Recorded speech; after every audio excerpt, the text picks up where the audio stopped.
Hello everyone and welcome to today's major markets update for Friday, August the 5th, 2022. As you know by now, the webcasts are meant for a little bit zooming out versus the scribbles written on the other days. So let's have a look. First, of course, never forget Jesse Livermore's 21 trading rules. All right.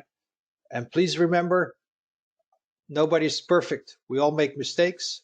No need to dwell on past mistakes. I cannot correct them. It's water under the bridge. I try my very best. I cannot always be right. Nobody is always right.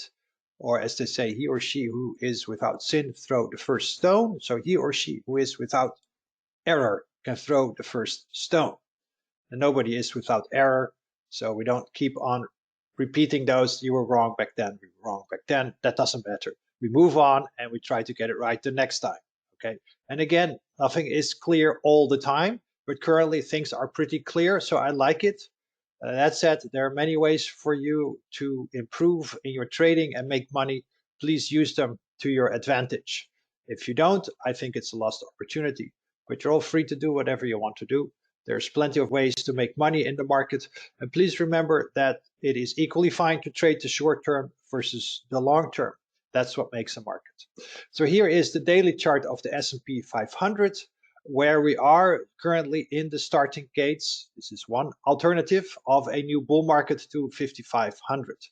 I'm tracking this one wave here. We should get a pullback 3, 4, and 5 into about 5,500. Okay, as said a long time ago, S&P must stay above 3250. So far, so good. Rally above 4175. Hasn't happened yet. And then go over 4700. Hasn't happened yet. So far, we've only done 1 out of 3. This is the bullish count. We should see a 4 and a 5. The bearish count has us completing a larger bounce within a cycle or super cycle 4 wave. So here is the bounce developing. And this wave A can also be a impulse because, or a leading diagonal, one of the two motive waves, because that's what A waves can be, 5 or 3 waves. They don't have to be 5 waves. First waves have to be 5 waves. If we don't see 5 waves up, we will have a diagonal, A wave bounce. What I like here is that if we're going to top somewhere around 4,200 for a wave A, we pull back to about 4,000 for a wave B. And then wave C ideally targets this black zone here. And you can see the upper end of this black target zone at 4,600 is right resistance earlier this year. So once again, the wave count and the Fibonacci's start to align with previous resistance. It's still a ways to go. So far, we've rallied about 500 points. So it's been a nice rally so far. And again, a pullback is therefore not out of the question, be it either as a B wave or a smaller 4 wave. That remains to be seen. I cannot discern the difference yet. Some people will be fully 100% certain that we are going to crash, or they label it as an ABC. But we have to remain objective and say, we don't know. We must label it as 1A, 2B, 3C. So that's why I present both options. And then we'll let the market decide if it holds the wave 4 target zone and then rallies to a new high for wave 5. You don't know that beforehand. If you think you know, then you slap labels on it, biased. We're not biased. And we have then the power of the Elliott Wave, because then the market will determine which of these two options it will take. Again, I'm sure you all want to know that it's one of the two options before it, but objectively you cannot know that. So that's why it's prudent when target zones are reached, a third wave target zone, to lighten up the load, raise stops, those things. You don't have to be worried whatsoever. You can always manage your positions. That's all you can do. And then you buy in the pullback target zone. If we then continue to drop lower, below certain cutoff levels, then unfortunately you get stopped out and we start all over again. That's just the way of trading on any time frame, be it big or small. It doesn't matter. So now we need to see this B wave and then the C wave for this pattern.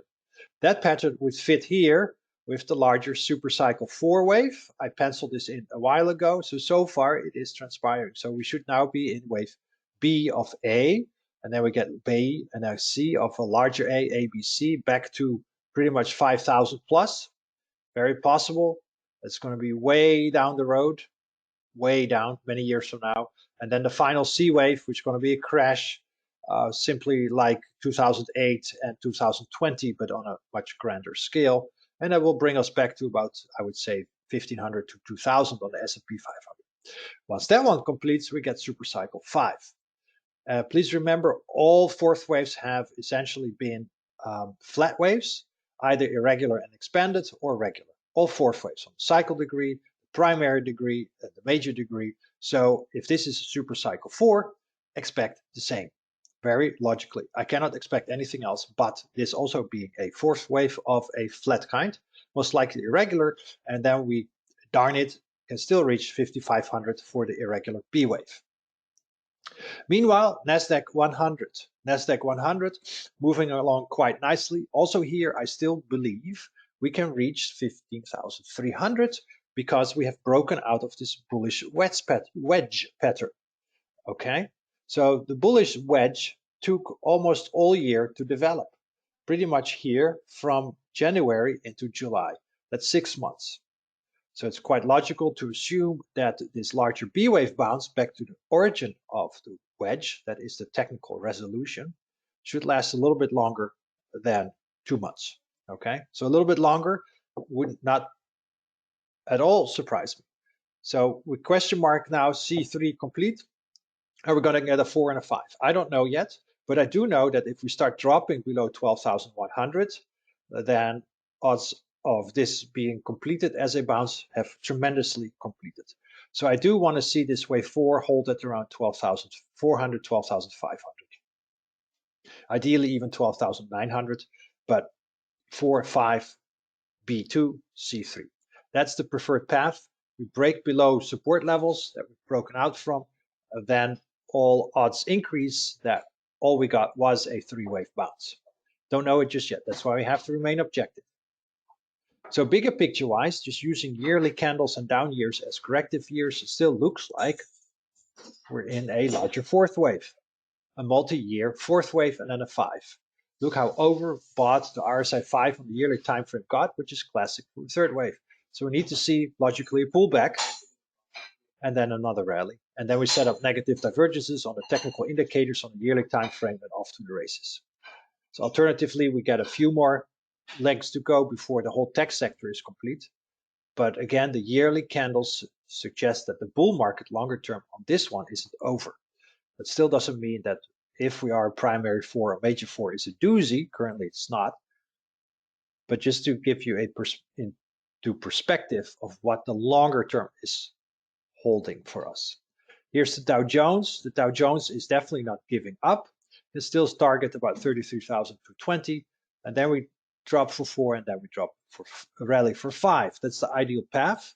And again, once we start to go too low for this potential wave 4, we know that all we got was an A, a B, and a C. I don't know yet which of these two it's going to be determined. The yearly time frame of the Dow Jones chart since 1922 does suggest that supercycle 3 has completed. So we still have that on the chart, and that we're now in this B wave here, A, B, C, similar as I showed you for the S&P 500. And then eventually we get wave 4, but that's not going to happen until the potentially 2030s. So this is still so far developing quite nicely, tracking along quite nicely. Here's the semiconductors. Semiconductors does suggest we also still need a larger fifth wave to complete an impulse of either cycle 3 or super cycle 3. Yes, wave 4, if this is wave 4, definitely went deeper than I anticipated. I was looking for around 3,000, 3,400. Definitely went a lot deeper. I do want to see another final rally with negative divergence to really tell us that a much larger top has been struck.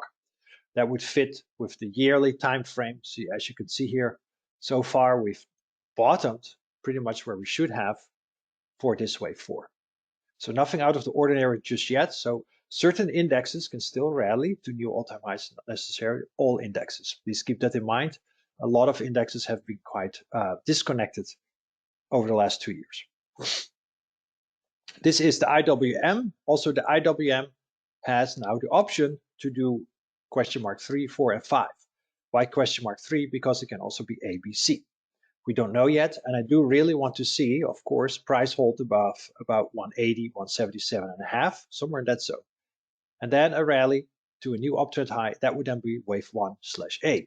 Again, we don't know after 5 waves up if it's just A of a zigzag, a 535, or one of a new impulse. I prefer the impulse because in general, markets tend to impulse higher on the longer time frame, and it would fit with this massive, irregular, expanded flat wave 4.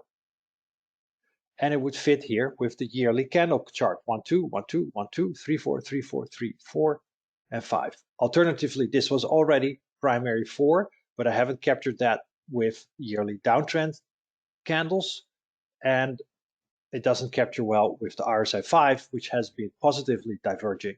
Every higher high has been confirmed by the RSI 5. So the current year is no real surprise. We need to burn off some of these crazy overbought conditions, right? Crazy overbought. The RSI 5 can't go any higher. I can show you Tesla, for example, where the yearly RSI 5 is at 100. So yes, it's no surprise a lot of these stocks are burning off in time and price before they can continue to rally. Let's look at sentiment. It's pretty much neutral. So the extreme bearish readings have subsided, so people are neutral. There's still plenty of room left for it to become greedy. I'd like to see things greedy before we can expect the next leg lower. It doesn't show on the indicators or readings of sentiment just yet. Similarly here for the allocation by active money managers, we're underexposed, only 55% exposure to the stock market, so there's definitely room for improvement. We're well below the long-term average, which is about 77%, and 75% is also a nice medium. We're not overexposed, which is above 100, so there's definitely room for improvement here as well, which can help suggest that we should see more upside, but please don't confuse the shorter term downside risk with the longer term as well. So we got to keep an eye on the short term and of course the intermediate term and the long term, all three of them. So the short term still suggests a 4 and a 5 with certain cutoff levels. I don't want to see price go below 3,900. See the hourly charts that I've shared with you during the week, but I'm going to mention here. So still under exposure for the money managers, room for improvement. This indicator, the PMO buy all sell all, has been quite overbought at 100 for a long time, but no sell signal. So that's good. And remember, if you look here at April, May, we can stay at completely oversold or overbought conditions for quite a while. That was even the case, I believe, in 2020. If you look here at this rally, you can see how long that rally stayed overbought. It can stay overbought for quite some time. So this is nothing out of the ordinary, like, oh my God, it's the end of the world. Okay, it's not. But it does suggest that we're getting in some of the final stretches. It's getting a little bit stretched to the upside, and that a pullback, as the Elliott Wave count suggests, is closer than a continued rally. But it should be only a smaller pullback there. New lows is so far still benign. We're at 35. That's what I like. I want to see them below 50. 35 for the NASDAQ, 35 for the NYSE. So that is good. I like it, but no guarantee. For now, that's what it is. So it's benign. We don't see any triple digits. This is what we like to see.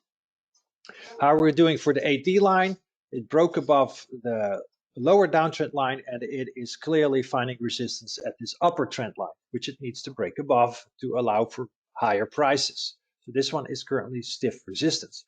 If we get a breakout, that'd be a good sign for higher prices. So that is really all I have for today. Really short, really sweet, really simple. Shorter term, trying to figure out if we can get a 4 and a 5 wave. Alternatively, that we have completed soon a C wave of a wave. We get a drop to, again, about 3,900 and then off to the races.